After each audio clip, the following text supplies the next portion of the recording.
हरिओम. आज गुरुवार 28 ऑगस्ट 2025. सद्गुरू ब्रह्मचैतन्य गोंदवलेकर महाराज यांच्या प्रवचनाचा आजचा भाग ऐकूया.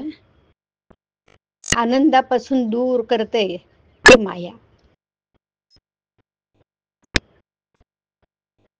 वस्तू आहे तशी न दिसता विपरीत दिसणं म्हणजे माया.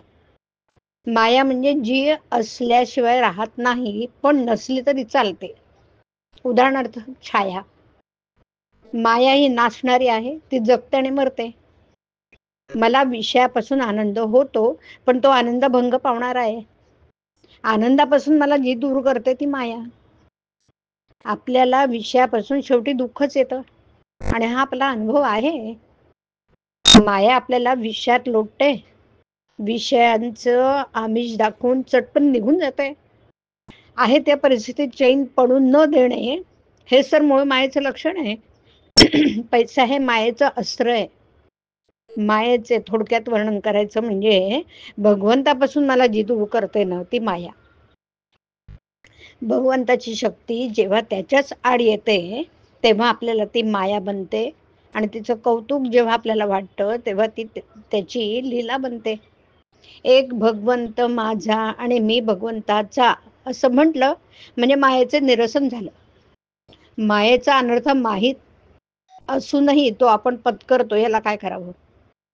जगाचा प्रवाह हा भगवंताच्या उलट आहे. आपण त्याला बळी पडू नये.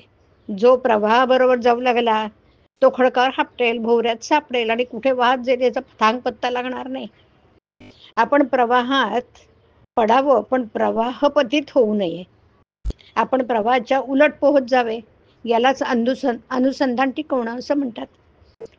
भूताची बाधा ज्या माणसाला आहे त्याला जसे ते जवळ आहे असं सारखं वाटतं, तसं आपल्याला भगवंताच्या बाबतीत झालं पाहिजे.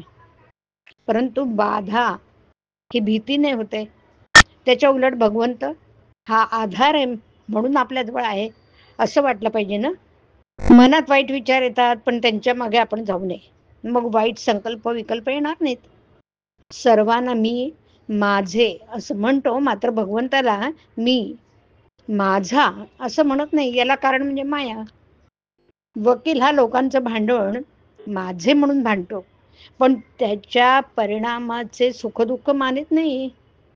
अगदी त्याचप्रमाणे प्रपंच माझा म्हणून करावा, पण त्यामधल्या सुखदुःखाचं धनी आपण न व्हावे. खटल्याचा निकाल कसाही झाला ना तरी वकिलाला फी तेवढीच मिळते. तसं प्रपंचात प्रारब्धाने ठरलेलेच भोग आपल्याला येत असतात.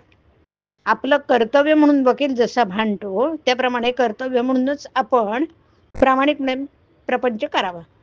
त्यामध्ये भगवंताला विसरू नये, अनुसंधान कमी होऊ देऊ नये, कर्तव्य केल्यावर काळजी करू नये, म्हणजे सुखदुःखाचा परिणाम आपल्यावर होणार नाही. हे ज्याला साधलं ना त्यालाच खरा परमार्थ साधला.